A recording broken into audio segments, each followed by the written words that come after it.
Flash number 24, which is Joshua Williamson writing and Carmine Di Giandomenico on art. Continue, of course, the art that started last issue with Reverse Flash in full play.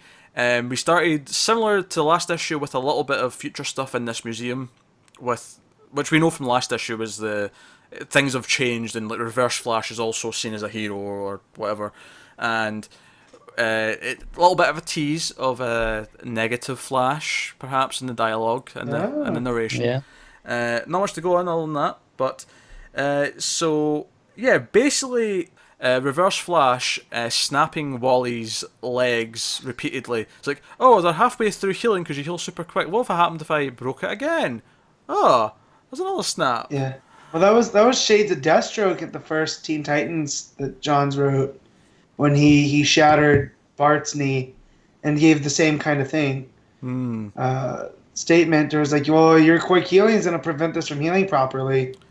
So... Well, a big part of the excitement for us here is that obviously Thawne remembers everything that actually happened. Like, he remembers the real DCU, if you will.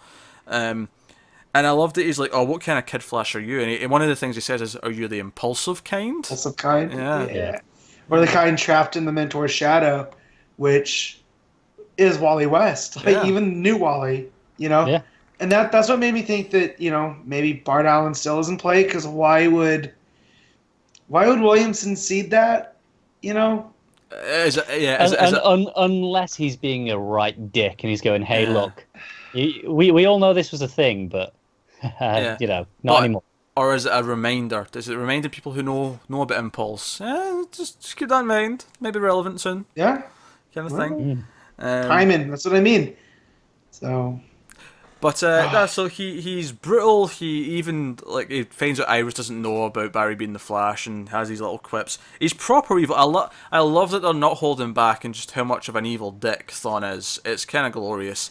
And ultimately he's like, right, well, it takes Iris to the future, to the 25th century, and to remind or to sort of, well, he's kind of trying to remind her. We don't actually expect her to be reminded of this, but. He's like, yeah, I want you to remember the time I killed you, and then he just grabs a random civilian off the street and phases his hand through the guy's head to kill him. It is like super evil. It's glorious. I'm loving it. But yet, for as good as of a guy that Barry is, Thawne's the inverse, you know, of evil. Just say the reverse. Yeah, why would I don't want to say use reverse, because it's not really the reverse. You know, like. It's inverted. He's flipped. You guys can't see him doing it with my that. He's the alternate Flash. Yeah, but I don't want to say negative either, because you know, and I feel like that's how he gets the negative Flash stuff. He goes to the future and is going to use it, you know, because he needs an edge to save Iris, and now he's going to be stuck as negative Flash for a couple issues. Yeah, it's possible. You know, but. I liked the stuff with Multiplex, with him and Hal going through, and then after they defeat him, Hal has set up like a bar, like he's the bartender, hovering over everything. That cracked me up. That was my one problem with the issue. It's clearly a different artist for that bit. Yeah. So I got to the end and saw that there was a different guy credited on art as well. I was like, yeah, I could see that, and it was really jarring. Yeah, the image itself made me laugh. I did like how it really contrasted when we had like panels from both scenes happening, and it was like really green stuff because of Green Lantern and one of the set of the panels, and then the other one was all red and yellow because of Thawne and all that. Like just the colouring was completely different, and that made it kind of. And ultimately, yeah, I mean, like Hal and Barry's thing with Multiplex was just kind of a. It was just kind of a thing happening. It wasn't a big deal. It was mostly just, and they had that talk with Hal. It was basically just, should I tell Iris about who I am? And Barry, who's the last person you should be asking for love advice, basically suggests. But it contrasts nicely because as she's being threatened by his ultimate nemesis, he's thinking about her. But yeah, he comes in at the end and like New Wally's just lying on the ground and torn up, complete pain. Yeah. Yeah. As much as it was annoying at a different artist, I did quite like that final panel of Hal leaving. My favourite panel of that section is it's that same page. It's the top panel of that where it's saying it's the colour of fear. It's very Darwin Cook-esque. I can see that. Yeah. Mm-hmm.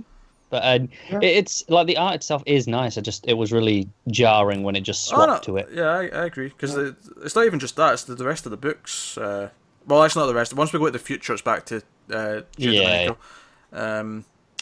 But nah, the ending was just proper brutal.